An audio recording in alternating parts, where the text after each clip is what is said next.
একজন চিকিৎসক তাকে বলা হয় তার মাথাটা কাজ করে সায়েন্টিস্টের মতন, তার মাথাটা সায়েন্টিস্টের মতন কাজ করে, কিন্তু তার মাথাটাই সন্ত্রাসবাদীরা এত সহজে ব্যবহার করে নিতে পারছে। আর এটা আমরা ভারতে অ্যালাউ করব?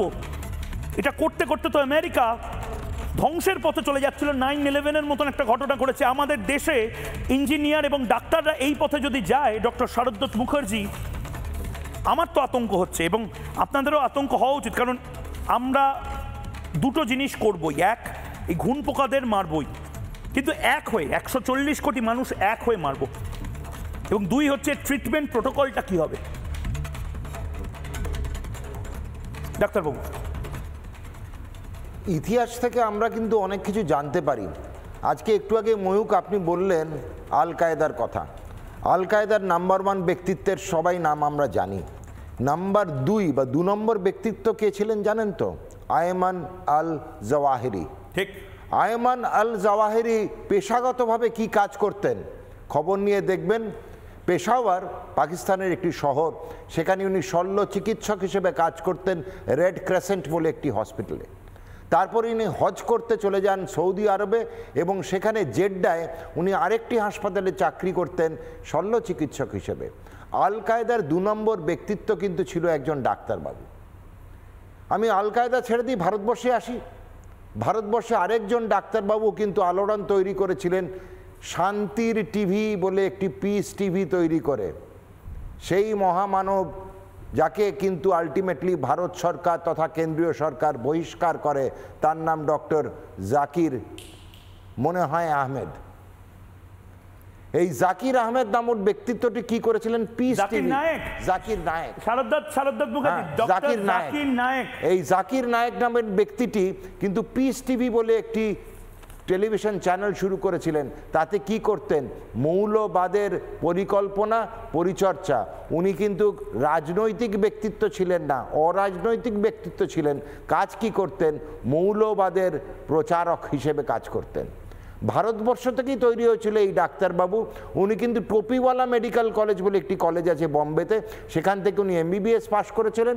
পরবর্তীকালে নায়ার হসপিটাল, বম্বের খুব সুনাম আছে এই হসপিটালটা, সেখানে উনি চাকরি করতেন। কেন্দ্রীয় সরকার কিন্তু আল কায়েদা থেকে শিক্ষা নিয়ে জাকির নায়েক নামক ডাক্তারবাবু, তাকে আমি ডাক্তার বলতে ঘৃণাবোধ করি, তাকে কিন্তু বহিষ্কার করেছেন। তিনি ভারতের বাইরে আজ মালয়েশিয়ায় গিয়ে উনি বাসা বেঁধেছেন। ভালো লাগছে কেন্দ্রীয় সরকার এই 2 ডাক্তারের যে সন্ত্রাসবাদের ইতিহাস দেখেছিলেন, তার থেকে আজকের কেন্দ্রীয় সরকার কিন্তু শিক্ষা নিয়েছে। ইতিহাস কিন্তু আমাদের শিখিয়ে দিয়েছে, সেই শিক্ষাটা গ্রহণ করেছে কেন্দ্রীয় সরকার বলে 5 জন ডাক্তারকে আজকে তারা গ্রেফতার করেছেন।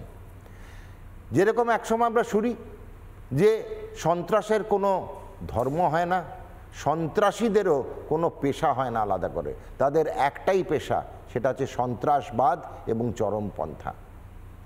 আমরা ভুলে যাচ্ছি যে আজকের দিনে বসে আমরা এখনও ভাবি সেই অরুন্ধতী রায়ের কথা মনে করে যে সন্ত্রাসবাদ এবং চরমপন্থার জন্ম নাকি মাত্র 2টি জিনিস, একটি শোষণ আর একটি তোষণ। আমি বলি শোষণ এবং তোষণ দুটোই কিন্তু চরমপন্থার আঁতুড় ঘরের একটি ইন্ধন যোগায়।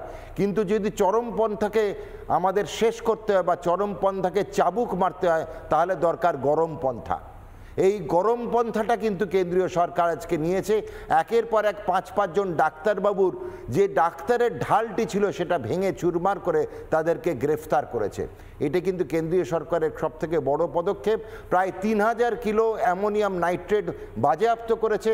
ওটি খুলিয়াম বাজারে ঘুরে বেড়ালে আজকে দিল্লির প্রায় 1/3 উড়িয়ে যাওয়ার মতো ক্ষমতা কিন্তু তাদের ছিল। আজকে কেন্দ্রীয় সরকার কিন্তু বিরাট বড় একটি হাদসা হামলা থেকে দিল্লিকে বাঁচিয়েছে।